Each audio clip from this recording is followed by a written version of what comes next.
오늘 우리에게 주신 하나님의 말씀은 출애굽기 3장 1절에서 10절인데 1절부터 5절까지만 읽겠습니다.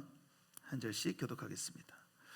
모세가 그의 장인 미디안 제사장 이드로의 양떼를 치더니 그 떼를 광야 서쪽으로 인도하여 하나님의 산 호렙에 이르매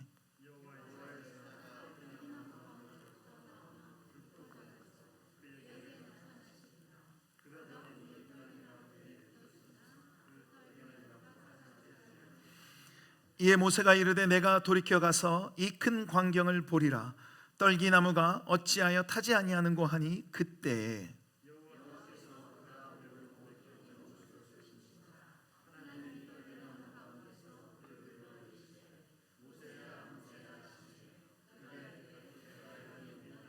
함께요. 하나님이 이르시되 이리로 가까이 오지 말라. 내가 선 곳은 거룩한 땅이니 내 발에서 신을 벗으라. 아멘. 우리 앉으시면서 은혜를 사모합시다. 여러분 한 주간 평안하셨습니까?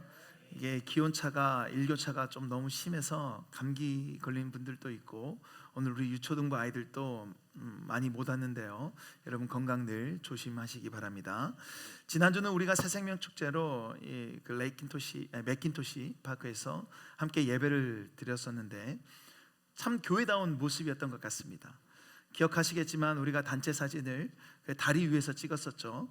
원래 항상 호숫가에서 호수를 배경으로 그 사진을 찍었는데 이번에는 다리 위에서 다 같이 서서 사진을 찍었습니다. 나중에 이제 결과물을 보니까 이게 교회구나 라는 생각이 들었어요. 우리 교회가 마치 하나님과 세상을 잇는 다리, 하나님과 또 잃어버린 영혼들을 잇는 다리 같았습니다. 그런 점에서 여러분 교회는요 진짜 중요하고요 또 건강해야 됩니다. 여기서 저기를 건너가야 하는데 다리가 부실하면 건너갈 수가 없지 않습니까? 한국에서는 어떤 산에 흔들다리가 유행이기도 하지만 하나님과 세상을 잇는 다리, 하나님과 영혼을 잇는 다리가 흔들흔들거리면 제대로 건널 수가 없겠죠. 그런 다리 역할을 하기 위해서 우리 모든 성도들이 마음을 모아 열심을 다해 우리가 새생명 축제를 준비한 것입니다. 그렇게 기도하고 또 준비했던 새생명 축제에서인지 저도 막 긴장을 너무 많이 했어요. 근데 뭐 그날만이 아니라 저는 늘 이 자리가 긴장되고요 부담되고 어렵습니다. 아무튼 그래서 느끼신 분들도 있었겠지만 처음에 이렇게 영광스러운 주일 아침입니다 이 말을 하는데도요 너무 긴장이 돼서 막 말이 잘 나오지 않았습니다. 또 설교도요 통역을 같이 하기 때문에 평소보다 한 절반 정도 분량, 그것보다 훨씬 더 작을 것 같아요. 그런 짧은 분량인데도 준비하는 게 참 어려웠어요. 복음을 전하는 시간이니까 얼마나 그 시간이 중요합니까? 그런데 그 설교 중에 저희 집 아이들이 막 놀이터 가서 뛰놀고 떠들고 웃고 설교 중에요 다른 아이들이 막 울고 뭐 떠들고 이런 거는 안 들립니다. 거의 잘 안 들려요. 그리고 하나도 방해가 되지 않습니다. 그런데 저희 집 아이들이 울고 떠드는 소리는 굉장히 이상하게 크게 들리고요 막 귀에 박히고 막 신경 쓰이고 그래서 항상 우리 아이들이 없을 때 가장 설교를 잘할 수 있습니다. 아무튼 그날도 둘째가요 제 옆에 앉아 있었는데 제가 분명히 설교하러 올라가기 전에 저희 둘째한테 아빠가 이제 앞에 가서 말씀을 전하니까 혼자서도 가만히 잘 앉아서 예배를 드려라, 말씀을 잘 들어라 했는데 강단에 딱 그리고 섰습니다. 근데 우리 둘째가 앞에서 왔다 갔다 하는 거예요. 그래서 제가 눈빛과 손짓으로 예배 중이니까 빨리 가서 앉으라고 이렇게 딱 했더니 고개를 이렇게 하더니 놀이터로 가서 놀았어요. 이거 어떻게 해야 되나 하는 생각이 들었는데 어느 순간 하나님이 저의 마음을 바꿔주셨습니다. 아이들이 막 그렇게 웃고 놀면서 그 떠드는 소리가요 천국에서 들려오는 소리 같았어요. 완전히 잔치집처럼 오시는 손님들에게 한쪽에서는 가장 좋은 선물인 복음을 전해주고 있고 잔치 음식은 뒤에 준비되어 있고 저쪽에서는 그 천국의 천사들이 막 구원의 기쁨과 감격에 웃고 즐거워하며 즐기고 있는 것이죠. 완전히 하나님 나라가 되어서요, 예수 믿는 삶은 그 아이들이 웃는 것과 같은 기쁨과 행복이 가득한 삶이다, 그런 것을 보여주셨던 것 같습니다. 여러분, 복음은 죽음을 생명으로 바꿉니다. 믿습니까? 예수를 믿으면요, 그 구원으로 인해 슬픔이 기쁨으로, 울음이 웃음으로 바뀌어요. 믿습니까? 우리 그런 의미로 우리 옆 사람에게 한번 이렇게 인사해 볼까요? 예수님 때문에 행복합니다.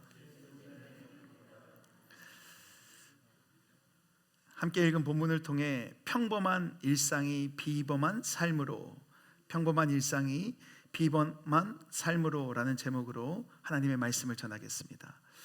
오늘부터 다시 이 출애굽기 본문으로 돌아왔는데요, 여러분, 지난번 출애굽기 말씀 기억하신가요? 뭡니까? 들으시고 기억하시고 돌보신 하나님. 하나님은 다 기억하시는데 우리는 좀 부족한 것 같습니다. 그래도 괜찮습니다, 여러분. 우리는 과거의 은혜로 살아가는 것이 아니라 오늘의 은혜로 살아가니까요. 이렇게 좀 위로를 한번 해보고요. 출애굽기 2장에서 무슨 일이 있었습니까? 모세가 이집트에서 도망쳐서 미디안으로 갔습니다. 그곳에서 어려움에 처한 미디안 제사장의 딸들을 구해줬고요, 그렇게 인연이 되어서 그 딸들 중 하나인 십보라와 결혼을 해서 살게 되죠. 분명히 하나님께서는 이스라엘을 물에서 건져주시겠다, 모세하시겠다, 구원하시겠다 했는데 여전히 이스라엘은 고통 가운데 있고 구원자처럼 보이는 모세는 미디안으로 도망가고 없는 현실, 이렇게 이미와 아직 사이에서 하나님은 마치 침묵하고 계시고 아무 말도 안 하고 아무 일도 안 하시는 것 같았습니다. 그러나 그게 아니었죠.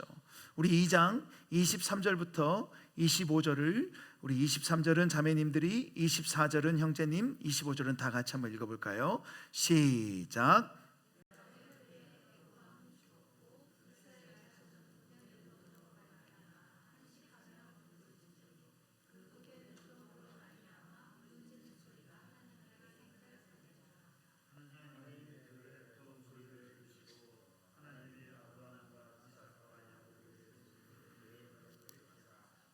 아멘.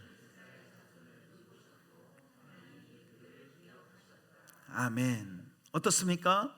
변하지 않는 현실 가운데 때로 하나님은 무관심하고 방관하고 계신 건 아닌가 하는 생각이 들지만 하나님은 들으시고 기억하시고 돌보고 계셨어요. 우리의 삶도 마찬가지죠. 구원받은 백성으로 살아가는데 때로 우리는 여전히 아프기도 하고요, 괴로운 일도 있고요, 삶에 막 문제들이 있어서 힘들고 버겁기도 합니다. 그래서 하나님은 뭘 하고 계신가? 왜 나의 기도에 응답하지 않으신가? 마음이 들 때도 있어요.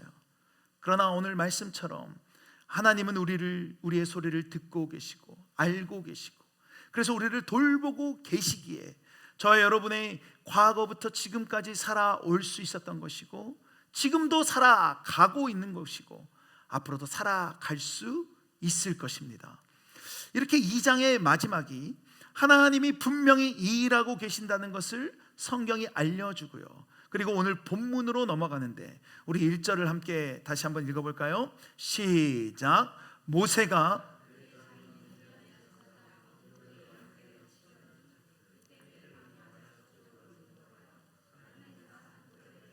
아멘. 여러분, 앞서 2장 23절부터 25절까지의 분위기, 그러니까 방금 우리가 읽은 3장 1절 전까지의 분위기가 어땠습니까? 이스라엘의 입장에서는 온통 절망뿐이었습니다. 고된 노동과 억압으로 괴로워서 여기저기서 고통과 신음하는 소리를 막 내고 있어요. 그래서 하나님이 다 듣고 있고 기억하고 있고 돌보고 있다라고 말하신 거 아닌가요? 그런데 방금 우리가 읽은 1절은 어때요? 막 급박하게 돌아가던 씬이 갑자기 뭔가 굉장히 슬로우해지는 느낌이에요. 배경으로 치면 이스라엘 백성들이 막 삽을 들고 노동을 하면서 땀을 흘리고 있고, 옆에는 이집트 관리자들이 인상을 쓰고 채찍을 들면서 막 소리 지르고 있는 배경에서 갑자기 뭔가 목가적인 배경으로 호렙산에서 양들이 풀을 한가롭게 뜯고 있고, 모세는 지팡이 하나를 들고 그 양들을 지그시 바라보고 있는 오늘 본문이 이런 배경이라는 거예요. 여기서 양떼를 친다고 할 때 쓰인 히브리어 단어는요, 반복적인 동작을 하는 동사입니다. 그러니까 어제도, 지난주에도, 지난달에도, 작년에도 늘 그랬듯이 오늘도 양떼를 치고 있는 모세.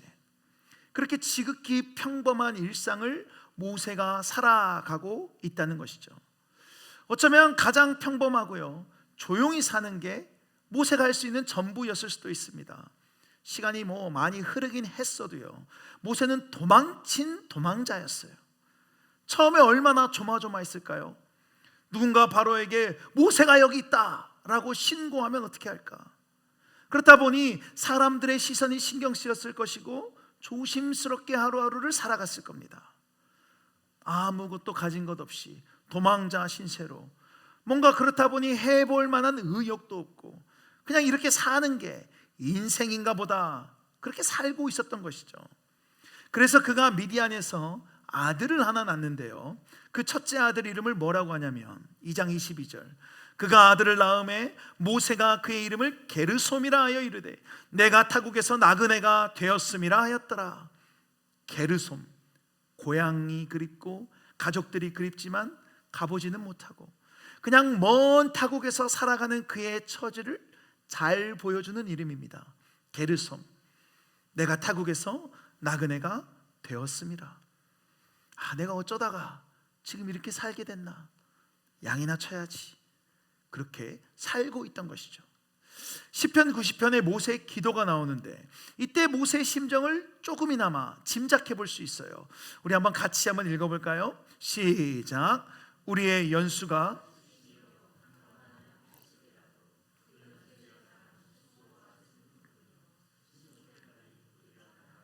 아멘. 모세가 이집트에서 도망쳐 나올 때가 40이었고 오늘 본문의 모세는 80입니다. 그러면 미디안에서 살게 된 기간이 몇 년입니까?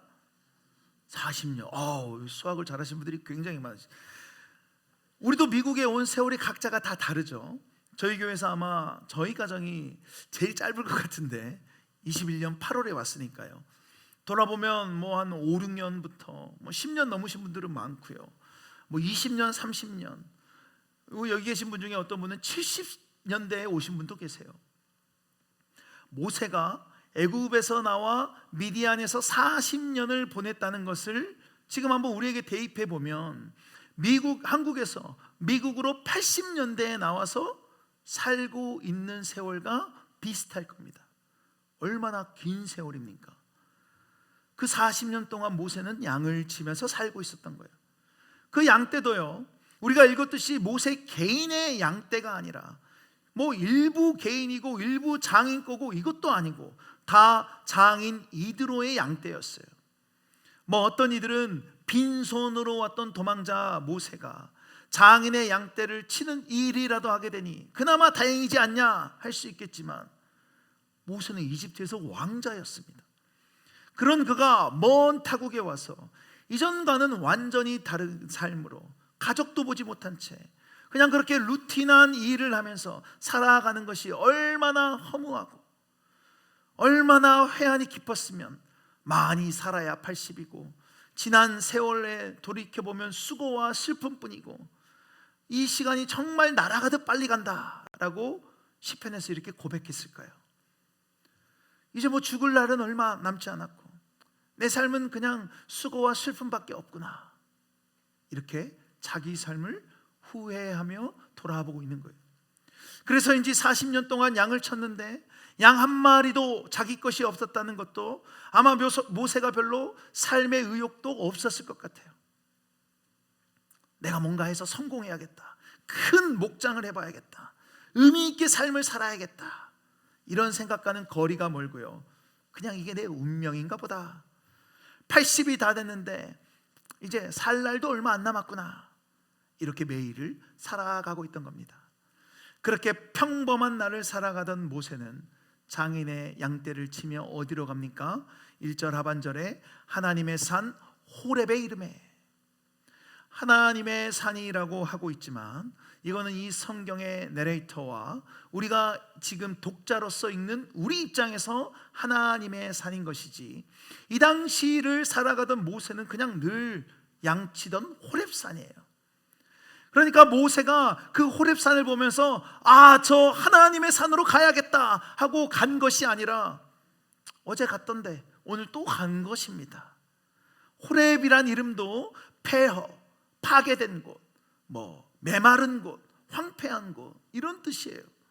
하나님과 좀 거리가 멀지 않습니까? 이것도 모세의 처지가 어땠는지 잘 보여주는 거죠. 모세는 이스라엘 사람이었지만 이집트 왕자로서 잘 나갔어요. 고통받는 이스라엘 백성들은 그나마 그 모세라도 있으니 뭔가 좀 기대가 있고 희망도 있었을 것 같아요. 그러니까 이스라엘 백성들이 막고 있으니까 가서 애굽 사람을 죽인 거 아닌가요? 그렇게 다이아몬드 수저와 같은 삶 가운데 안정적이게, 또 사람들의 기대도 좀 받고 이집트 왕궁에서 살던 모세였습니다. 그런데 지금은 어때요? 황폐한 곳, 메마른 곳, 호렙이 그의 삶의 터전이었고요, 그의 상태도 호렙과 같았어요. 아무런 기대감 없이 그냥 평범한 일상을 양치고 살았다는 겁니다. 그래서 성경은요, 이 40년이라는 세월을 다 생략해버렸어요. 이 기간에 얼마나 많은 일들이 있었겠어요.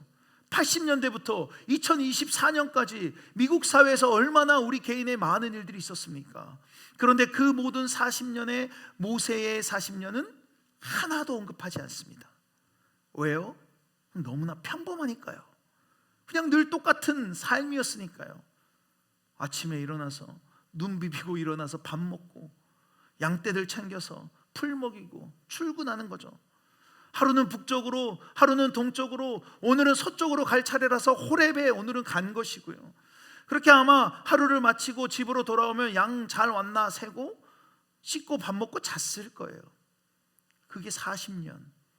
별로 특별할 게 없으니 성경이 생략한 것이죠. 여러분, 우리가 살아가는 삶도 비슷하지 않습니까? 오랜만에 누구랑 통화를 하면서 상대방이 요즘 어떻게 지내? 라고 물어보면 우리 보통 어떻게 답합니까? 늘 똑같지. 이 지금 하고 있는 거 언제까지 이 일 해야 되나 모르겠다. 애들은 잘 크고 있어. 그렇지 않습니까? 갑자기 눈이 휘둥그레져 가지고 익사이팅한 표정으로 와, 요즘 내 삶에 이런 일이 생겼다, 이런 분은 아마 거의 없으실 거예요. 이사를 가도 거기서 거기 이사 갔어. 애들이 학교를 가서 집을 떠나도 이제 애들 학교 가고 없어. 이 정도지. 막 기대감이 있고 흥분된 채 얘기하지 않는다는 거예요. 언젠가 제가 꿈을 하나 꿨는데요, 꿈에 돌아가신 저희 할머니가 나왔었습니다. 저는 이제 할머니랑 같이 살았거든요, 부모님하고. 할머니 손에 거의 키워졌는데 그 할머니가 나오니 얼마나 반갑습니까? 아마 돌아가시고 두 번째였던 것 같아요. 그런데 더 반가운 것은 우리 할머니가 저한테 몇 개의 번호를 알려주셨어요. 그래서 꿈에서도 직감적으로 이거 로또 번호다. 저는 한 번도 이 로또를 사본 적은 없었는데 우리 할머니가 이런 선물을 나에게 주시다니, 이런 생각을 하면서 꿈에서 딱 깼습니다. 여러분, 만약에 로또에 당첨되면 뭐부터 하시겠어요? 그때부터는 뭔가 평범한 일상이 아니죠. 한번 상상해 보시면 기대감이 막 차오르지 않습니까? 당첨되면 이거 아내한테 얘기를 해야 되나 말아야 되나 이거부터 시작해서 이걸로 뭘 하지?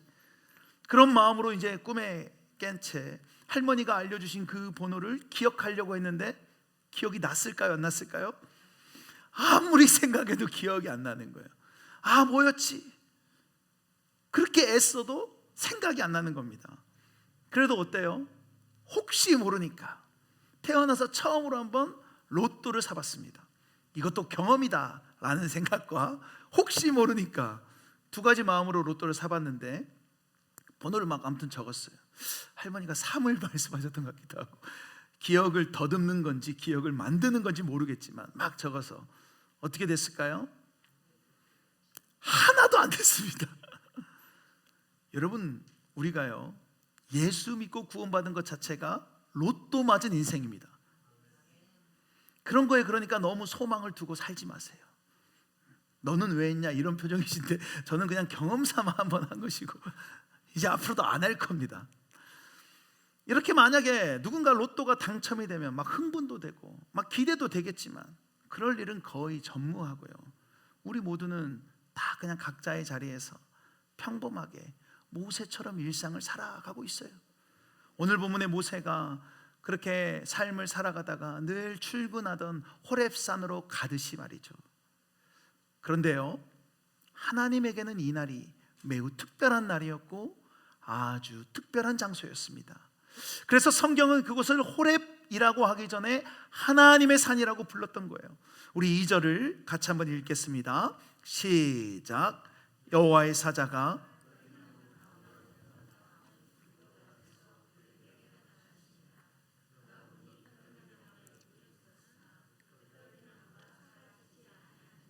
아멘. 황폐한 곳, 마른 곳인 호렙산이 왜 갑자기 하나님의 산이라고 불리게 됩니까?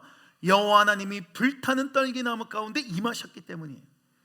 성경에서 불은 주로 하나님의 임재를 상징하죠. 그 불을 모세도 봤습니다. 그런데 어떤 특별하게 받아들이는 것이 아니라 그냥 일상 중에 오늘은 저 나무가 불타고 있구나. 3절.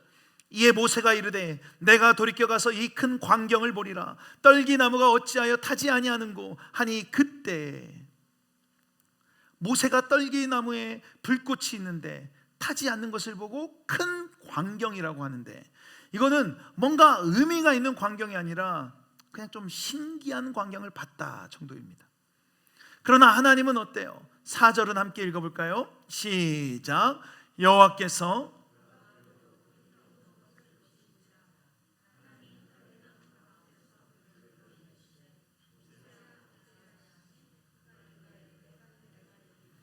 아멘. 하나님은 모세를 알고 계셨고 주목하고 계셨고 항상 보고 계셨습니다. 그러다가 때가 되니까 불타는 떨기나무 가운데 임하셔서 모세를 부르신 거예요. 모세야 모세야. 왜 하나님이 모세를 2번이나 부르셨을까요? 창세기에서 아브라함이 이삭을 번제로 드리려고 할 때도 하나님은 아브라함아 아브라함아 2번 부르셨는데 왜냐하면 아브라함의 칼이 이삭의 몸에 닿으려고 했기 때문이에요. 그러니 다급하게 부르신 거죠. 마찬가지로 오늘 본문에서도 하나님은 모세야 모세야 다급하게 부르신 겁니다. 왜냐하면 그냥 평범한 일상을 살아가던 모세가 그냥 뭔가 신기한 광경이 있어서 아무 생각 없이 거룩한 장소로 다가오고 있었고 거기에 인간이 함부로 침범했다가는 생명을 잃기 때문이죠. 그렇게 모세를 불러 세우고 뭐라고 하십니까? 5절. 하나님이 이르시되 이리로 가까이 오지 말라. 내가 선 곳은 거룩한 땅이니 내 발에서 신을 벗으라. 거룩한 곳이니 신을 벗으라. 원래 모세가 지금 서 있는 이 호렙은 그냥 늘 양떼들을 몰고 가서 풀 먹이는 곳이었어요. 날마다 출근하는 곳, 매일의 일상에서 만나는 곳. 그런데 그곳이 하나님의 산 거룩한 땅이 되었고 모세가 이제 발에서 신을 벗어야 하는 곳이 된 거예요. 그리고 하나님은 모세에게 자신이 누구인지 알려주시는데 6절도 함께 읽어볼까요? 시작. 또 이르시되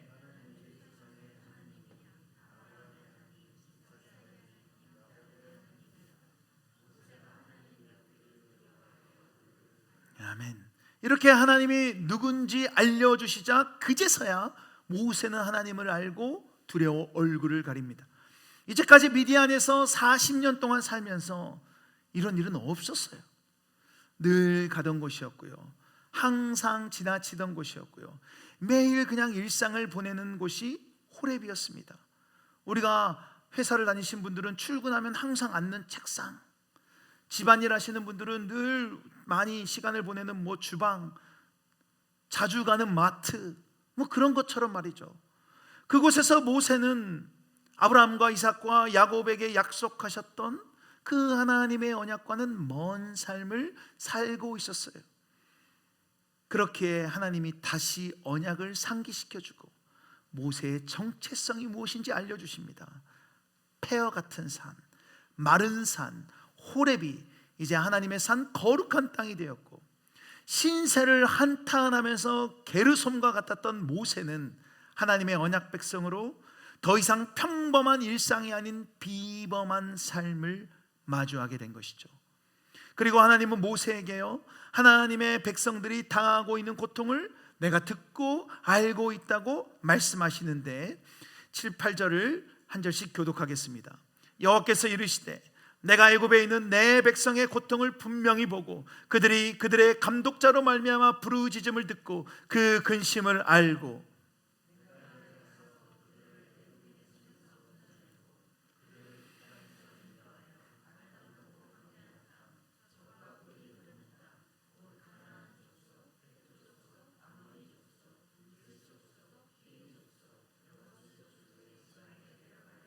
아멘.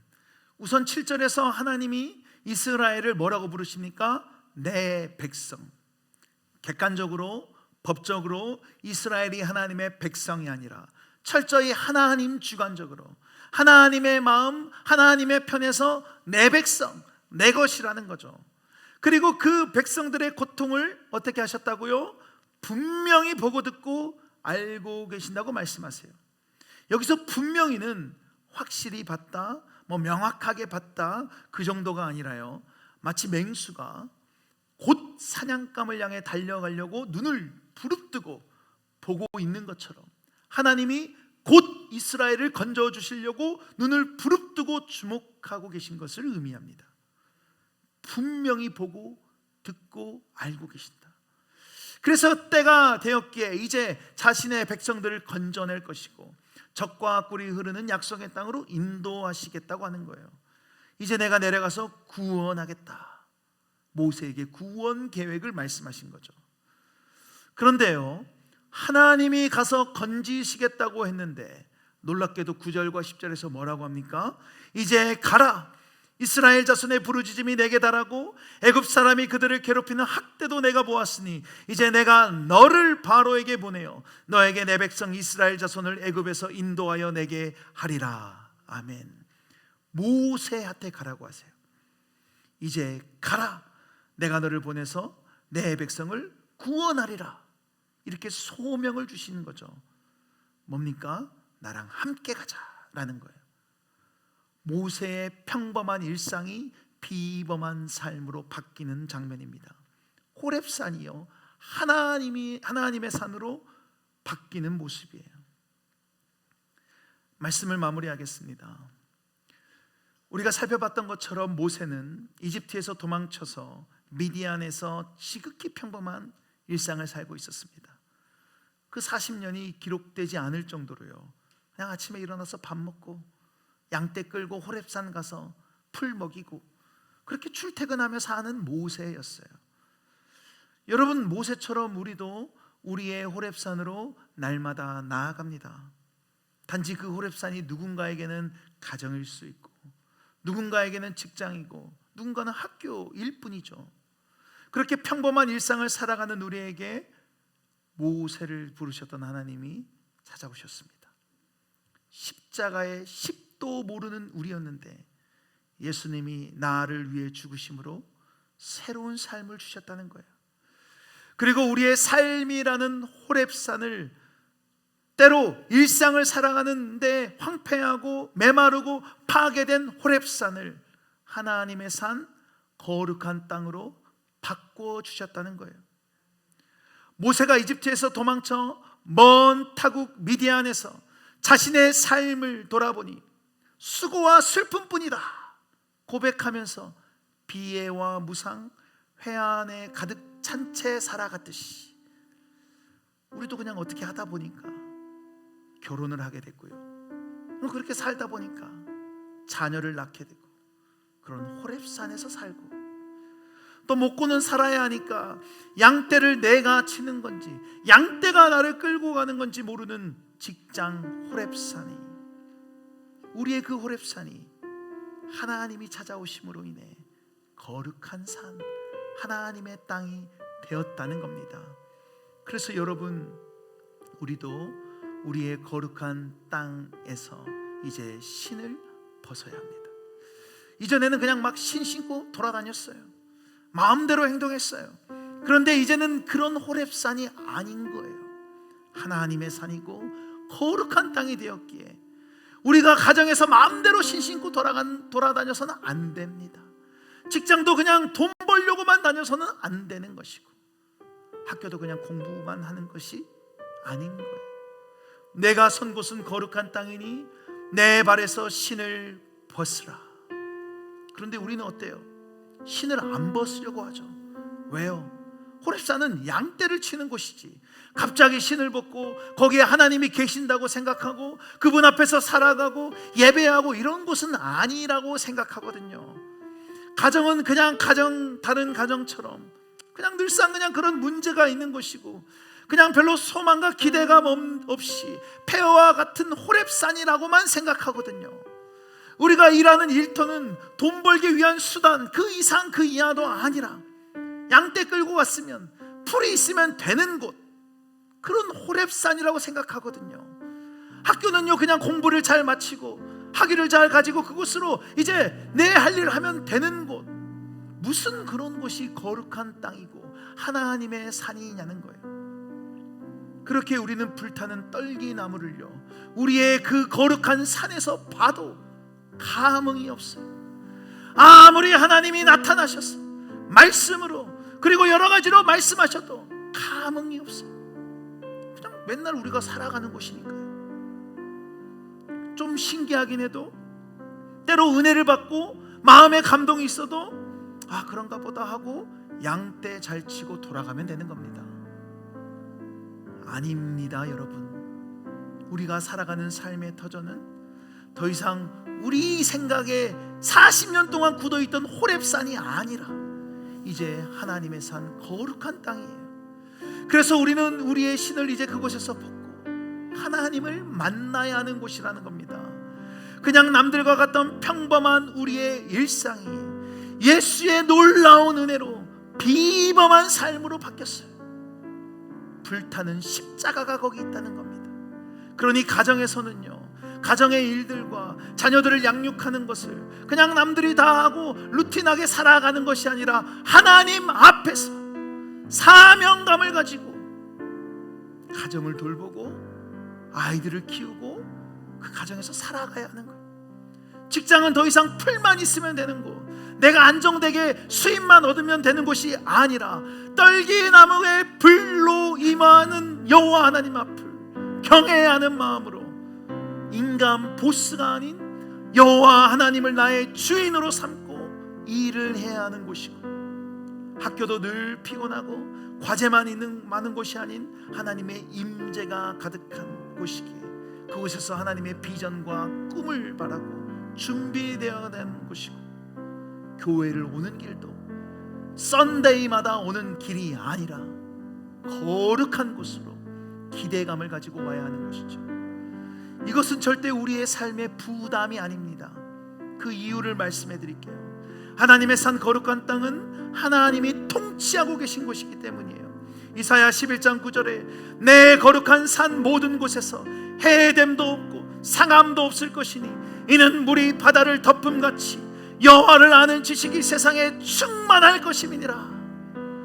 우리는 우리가 살아가는 호렙산이, 우리의 가정이 그냥 늘상 똑같은 가정, 늘상 똑같은 직장, 기대감 없이 내가 뭔가를 해야 된다는 생각에 교회 밖으로 나가면 신앙은 뒷전으로 살아갑니다. 그런데 아니라고 하시잖아요. 하나님의 거룩한 산이기에, 하나님이 통치하고 계시기에 그곳에 물이 바다를 덮음같이 여호와를 아는 지식이 충만하게 될 것이라고 말씀해 주십니다. 믿습니까? 그렇게 그곳에서 우리의 신을 벗고 부르심의 목적에 맞게 살아가야 합니다. 베드로후서 1장 10절과 11절 그러므로 형제들아 더욱 힘써 너희 부르심과 택하심을 굳게 하라. 너희가 이것을 행한즉 언제든지 실족하지 아니리라. 이같이 하면 우리 주 곧 구주 예수 그리스도의 영원한 나라에 들어감을 넉넉히 너희에게 주시리라. 우리의 평범한 일상이 비범한 삶으로 바뀌었다는 사실을, 우리의 호렙산이 더 이상 그 황폐하고 메마른 호렙산이 아니라 하나님의 거룩한 산임을 잊지 않고 그곳에서 부르심과 택하심에 합당하게 살아가는 저와 여러분 모두가 되기를 간절히 축원합니다. 우리 말씀을 기억하시며 우리 다 함께 일어나서 찬양하겠습니다.